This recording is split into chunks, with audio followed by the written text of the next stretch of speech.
She reported the crime. They called it a lie. But the truth was far worse than anyone expected, because while she was paying for something she didn't do, he was doing it again. This is the real story behind Unbelievable, and it nearly disappeared forever. Own crimes are so precise, so controlled, they don't leave blood. They leave silence.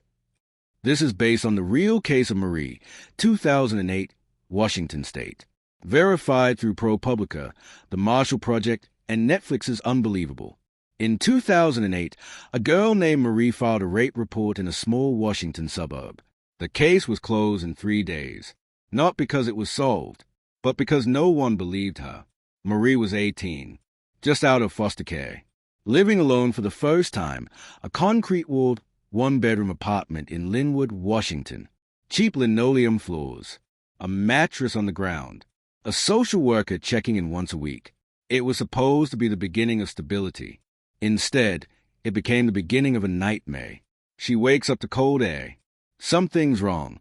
The air feels watched, a rustling, a breath, then a voice. Don't scream. Don't move. She doesn't. She calls the police. Her voice is calm. Too calm. The dispatcher notes it. 2 detectives arrive. Male. One older, one younger. Both kind. At first, Marie tells them everything. The break-in, the binding, the photos, the precise way he moved, how he left. They take notes, ask her to repeat it, then again, and again, and again, until the shape of her trauma starts to sound rehearsed. Marie's foster mother hears a story. Something feels off, she says. Marie wasn't crying. She was texting. She seemed more confused and afraid. She tells the cops. Marie's made up stories before. Little ones. For attention. They listen, and that's when the ground under Marie's life starts to crack. The detectives call her back in. They reviewed her statement. Found inconsistencies. Are you sure you weren't dreaming?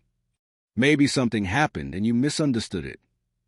Maybe nothing happened at all. Marie shakes. Tears rise. She doesn't fight. She doesn't scream. She doesn't beg. She says what they want to hear. Maybe I imagined it.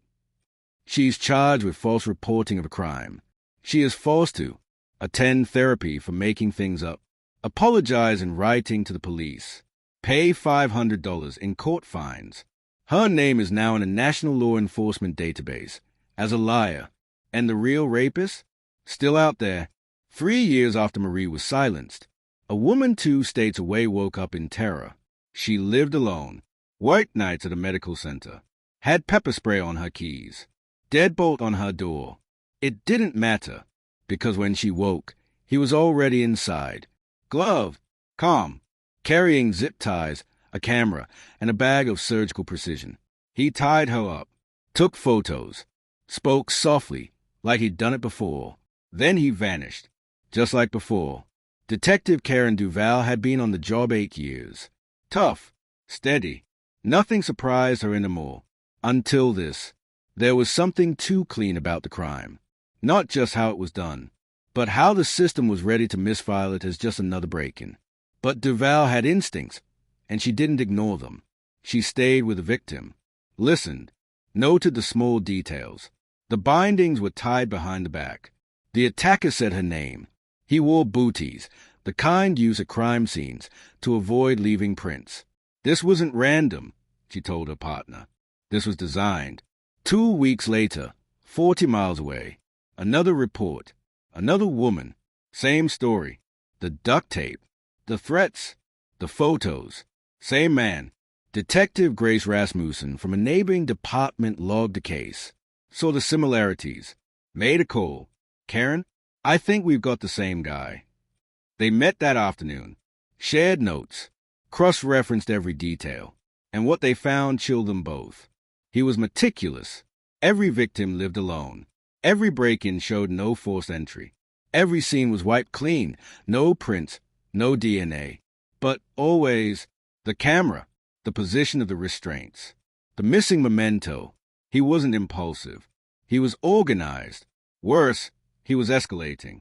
Karen and Grace formed a joint task force. They called in experts, forensic psychologists, survivor advocates. They mapped crimes across 4 counties. The more they dug, the clearer the truth became.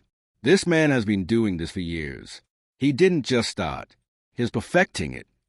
They posted details on internal databases, reached out to other jurisdictions, and then a reply from Washington State. 1 flag case. Closed. Labeled false report. From a girl named Marie. When they opened the case file from Linwood, Washington, it wasn't what they expected. The girl's name, Marie. Date, 2008. The report was detailed. Chillingly similar. The assault, the camera, the calm voice, the exact same knots. Except the file was closed. False reporting. It said, teenager recanted. Charges filed. Karen leaned back in her chair. They shut her up. Grace was already dialing. Karen and Grace fly out, unannounced. They request the original interview tapes, the statement, the court documents. They sit in silence as the footage plays. Marie, young, wearing a borrowed hoodie, eyes darting, hands twisting nervously. The officers press her, repeat questions, challenge her emotions. And then, that moment, maybe I imagined it. Grace turns off the monitor. This isn't incompetence. This is neglect weaponized. They took her truth, made her apologize for surviving. Marie hadn't spoken publicly in years. The trauma lived in her bones now. Not just the assault, but what came after. Being labeled a liar. Seeing her name in crime databases.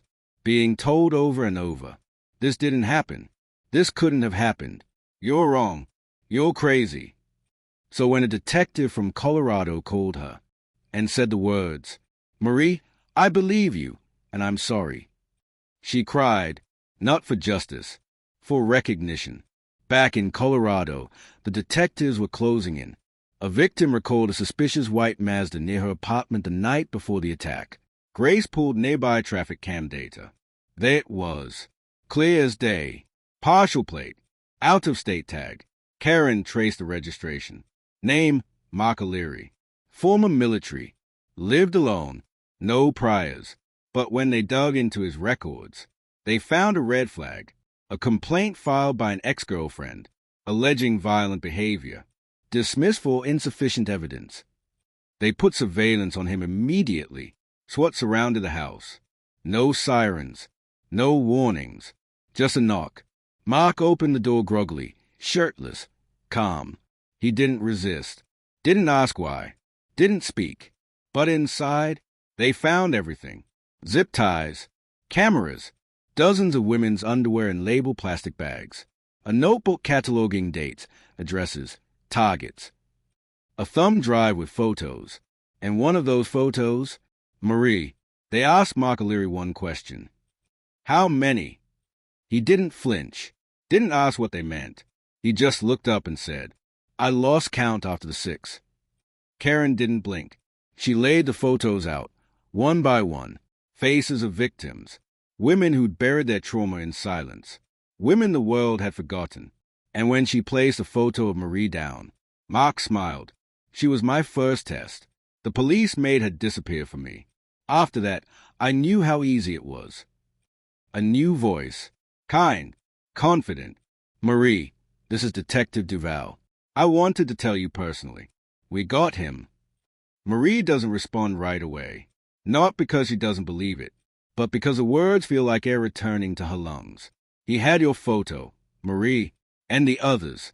You weren't alone. And you never lied. Marie cries. But this time, not from pain. Marie stands alone at the front of the room, flanked by 2 attorneys. The charges are dropped. Her record is cleared. But the judge can't give back the years, the shame, the therapy, the name-calling, the trust issues. This should have never happened, the judge says. No press, no applause, just a line in a dusty file. Case closed, victim exonerated. Marie sues the city. The state pushes back, wants a quiet settlement, minimal payout, no press. But her attorneys fight harder. In the end, she's awarded $150,000, money that won't buy back dignity, but can pay for therapy, education, a new name if she wants it. She never does. The case sends ripples through law enforcement. Training manuals are rewritten. Police departments reevaluate their approach to victim credibility. New protocols emerge. More female officers on sexual assault investigations. Revisions to how trauma manifests behaviorally. Mandatory review boards of cases where victims recant. And through it all, Marie's name is finally being spoken with respect. She didn't become a celebrity. She didn't chase a spotlight. She chose something quieter, something braver. She helped other women learn how to be believed. The detectives who doubted Marie kept their jobs, but they didn't keep their sleep.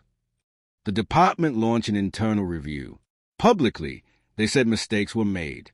Privately, they justified it. She recanted. There was no evidence. We had to follow procedure.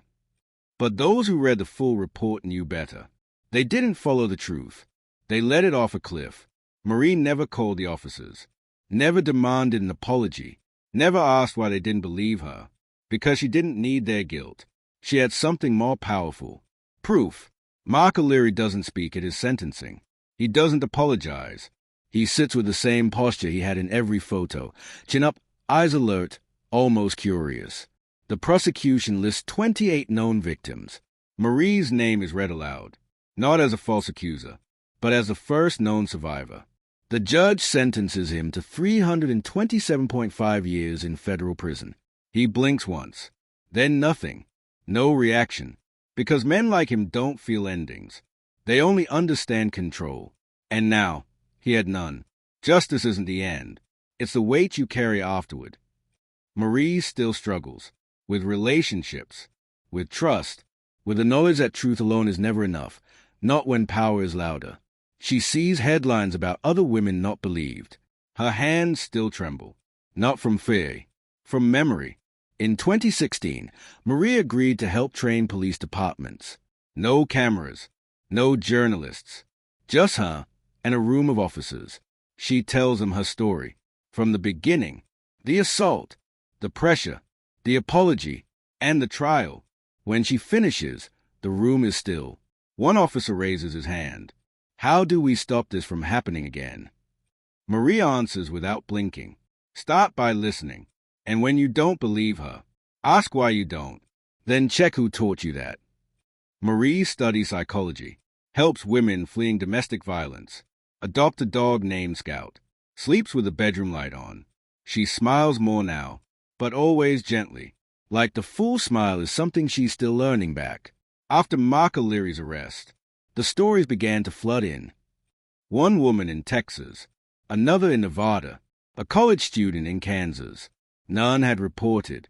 Each thought they were the only one. Each had buried it beneath shame, confusion, disbelief. But now they knew the truth. They hadn't imagined it, hadn't exaggerated, hadn't been wrong. They had just been alone. And now they weren't. Marie's case sparked media coverage. But it wasn't until ProPublica and the Marshall Project published a joint investigation in 2015 that the story exploded. An unbelievable story of rape. The article laid it bare. The assault, the disbelief, the charges, the years lost. The piece won a Pulitzer. Not for the drama, for the damage. And when Netflix adapted the story into a limited series, millions finally heard her, even if they didn't know her name. Survivor advocacy groups cited Marie's case in training manuals. Universities reevaluated how Title IX officers handled trauma responses. Law enforcement revised how recantation was interpreted, learning, finally, that recanting under pressure wasn't lying. It was survival. And suddenly, one girl's pain became the blueprint for change. Marie walks alone at sunrise. No camera crew, no press badge, no memoir to sell. Just the sound of the tide, pulling and releasing. She never wanted fame. She wanted freedom. And for a long time, those two things couldn't coexist. But hey, at the water's edge, barefoot in wet sand, Marie lets the ocean take it for a moment. The grief, the rage, the silence. And when she turns back toward the parking lot, she smiles, not because it's over, but because she's still standing. The detectives who dismissed her never faced prison, but they did face themselves. Years later, one of them, Greg, the younger of the two, sat in front of a disciplinary panel. He wasn't stripped of his badge. He wasn't fired. But his record now bore a scar. Mishandling of a sexual assault investigation. He asked to meet Marie. Privately. No lawyers. No cameras. She agreed. He apologized. Tears came halfway through his second sentence. Marie nodded. She didn't hug him. Didn't say it's okay. She just said, "You didn't ruin my life. You just made it harder." And then she left. She owed no more than that. Marie never joined nonprofits, never gave TED Talks, never capitalized on what had happened, but she did something rarer. She stayed soft. She stayed kind. She answered her phone when another survivor reached out, helped them document, sat outside police stations when they went inside alone. She never told them she was at Marie. She didn't need to. She just showed up. In a city hundreds of miles away, a new case began. A woman was assaulted. She gave her statement. But by the second interview, a senior officer raised an eyebrow. Some of her story isn't adding up. The room froze. Then a younger detective, fresh from academy training, said, "Do you know about Marie? Don't make that mistake again."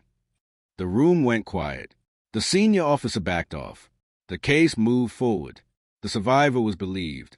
And justice had a chance because someone remembered a girl who hadn't been. Not every story ends in prison bars. Not every monster wears a mask. And not every survivor needs your sympathy. They need you to listen. They need you to stay.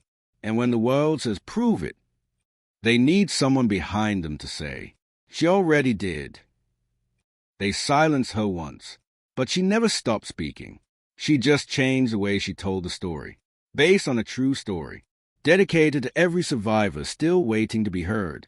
She didn't know a story was coming. She didn't ask for it, but someone told it anyway. Marie reads a headline, "An unbelievable story of rape." The article doesn't use her real name, but every line, every fact, every quote, every failure. It's her. She keeps reading. It feels like picking at a wound that never really healed. But she doesn't look away. She remembered the faces of the detectives, the therapist, the courtroom, the news cameras that never came. She remembered her own handwriting on the false apology letter, how they made her lie just to be left alone. But she also remembered her first day back in school, the moment someone said, "I believe you," and meant it. She remembered the night she held a shaking girl in a hospital parking lot and whispered, "It happened. You're not broken." And she remembered how the girl breathed again. She used to see a victim, then a liar, then nothing. But now she saw someone who lived. She never got her teenage years back, never got an apology that made her whole, but she got something rarer. She got to be the proof that silence isn't consent, that trauma isn't theatrical, that justice may take years, but truth will always find light. This story is based on the true case of Marie, who was wrongly charged with false reporting of a rape in 2008. Her rapist, Marc Oleary, was later convicted and sentenced to 327.5 years in federal prison. Marie was fully exonerated. To this day, many victims still face disbelief. May her story remind us, justice delayed is not always justice denied. Before the mugshot, before the recantation, Marie was just a girl looking for normal. Marie stood at the sink, drying dishes she hadn't dated. She was 16. It was her 5th placement in 3 years. "You should be grateful," her foster mother barked from another room. Grateful to sleep on a couch. Grateful to be reminded she was temporary. Grateful to smile so no one sent her away again. She kept her voice soft, kept her grades high, learned not to cry too loudly. She'd learned early that the system didn't reward truth. It rewarded silence. "You're doing well," the woman says, "but you need to stop telling other girls their boyfriends are trouble." Marie shrugs. She'd only spoken up after seeing bruises. But the girl lied for the boy, and Marie was the one reprimanded. Again, she kept quiet after that. "We've got you a transitional unit," the caseworker says. "Studio. part of the Step Forward program. Marie's heart skipped. A place. Her own. No one to answer to. No one to tiptoe around. She didn't want much. Just a door that locked. And someone to ask if she made it home safe. A mattress. A donated table. A corkboard with job postings. She stared at the beige walls, feeling a sense of victory. This is what starting over looks like, she whispered to herself. For once, it felt like no one could take it from her. But she was wrong. She was becoming someone. Someone with a schedule, with dreams, with freedom. She had no idea the next 72 hours would tear that identity apart. When the world finally gave her something of her own, it punished her for thinking she deserved it. On August 21st, 2008, Marie entered a courtroom accused of lying. Not about theft, not about vandalism, but about being raped. She didn't fight the charge, because to fight would be to speak, and every time she spoke, she lost more. Her public defender advised her to plead out. "You will be free by lunch," he said. "No jail time, just a small fine." She nodded, but freedom looked different when the system mocked you. "I'm sorry for making up the story. It reads, it wasn't true, and I regret any resources that were wasted." The pen shook as she wrote it, because every word felt like self-betrayal. They didn't just dismiss her case. They converted her trauma into a confession. "So why did you lie?" the therapist asks. Marie says nothing. Because what answer do you give to a question like that, when you didn't lie? Sometimes, the therapist offers gently, our minds create stories to feel safe. Marie finally speaks. Or maybe people just don't listen. He lowers his voice. "Look, it's going around. What happened? Some people are uncomfortable. I think maybe it's best we let you go." No proof. No questions. Just whispers. She walks home, paycheck light in her pocket. The word unstable echoes behind her. "Marie, honey, I need you to stop contacting me. It's too much. It's too much." Click. Another door closed. She wasn't just abandoned by police. She was abandoned by everyone who once claimed to care. She doesn't scream, because even that she's learned can be used against her. She finds forums, watches YouTube videos about changing identities, how to vanish, how to start over. She even picks out a new name, Amelia. She never uses it, but she keeps it folded in her sock drawer, like an escape hatch she's too tired to crawl through. The strongest thing she ever did wasn't speaking up. It was staying, living inside a story no one believed, and refusing to let it define her ending. Marc Oleary wasn't a man who snapped. He was a man who prepared. Former U.S. Army. Disciplined. Intelligent. Invisible. While other predators took risks, Oleary built systems. He studied. Patterns. Surveillance blind spots. Victim routines. He didn't chase. He waited. He was a topographic analyst, trained to see terrain, security layouts, choke points. He wasn't trained to hurt people. He learned that on his own. From childhood, perhaps. No one really knows, because men like him leave few footprints in the past. But when his fellow soldiers drank and played poker, Oleary watched, studied their wives' routines, memorized building layouts, scanned deployment cycles, just in case. She lived 3 blocks from his cousin. He'd watched her for 11 nights. On the 12th, he broke in through the bathroom window. No gloves, no mask. It was his first time, and it went easily, too easily. He expected resistance, screams, blood. Instead, she froze, shut down, and when it was over, she said nothing. He didn't feel remorse. He felt permission. He was tracking women across 3 states. He knew their pets, their shifts, their breakup patterns. And when he chose one, he practiced the route 3 to 4 times without ever striking. To test the neighborhood, to feel invisible. He doesn't flinch. He just backs away. Waits another month. He wasn't chasing an age. He was completing rituals. He whispered the whole time, called me by my nickname, told me to breathe, like he was taking care of me while he broke me. She never reported it, because she knew what Marie learned the hard way. They'd say it wasn't real. Because I didn't bleed. Because I didn't scream. He begins taking souvenirs. Not jewelry. Not money. Things no one else would miss. A single sock. A phone charger. A page ripped from a journal. Control. Proof. Just for him. Each victim has a number. A folder. A photo. Notes on how they behaved. What they said. Where they failed to fight back. Some folders are blank. Because he hadn't struck. Yet, he was watching. Always adding. He didn't leave evidence. He left scripts. And once he knew the police were on his side, he became unstoppable. You don't chase monsters without seeing your own reflection. Detectives Karen Duval and Grace Rasmussen didn't just solve a case. They tore open a system built to forget girls like Marie. Detective Duval, thank you for listening. You were the first person who didn't make me feel imaginary. Karen doesn't cry. She just stands there, hand gripping the sink edge. Because that girl, she could have been Marie. She was Marie. And Duval knew what might have happened if she hadn't kept digging. Once you've seen the doc, it becomes habit to scan for it. She starts making notes, calling people, rechecking records. Because the moment you realize you missed something, it never stops echoing. I should have seen it sooner, Grace says. Marie. She was right there in the database. For 3 years. Karen doesn't respond right away. Then, but we saw her eventually. That has to count for something. Grace shakes her head. Not for the ones before her. They sip their coffee. The silence between them isn't empty. It's full of ghosts. They weren't saints. They were tired, flawed, afraid of missing the next one. But that fear, that guilt, it became their compass.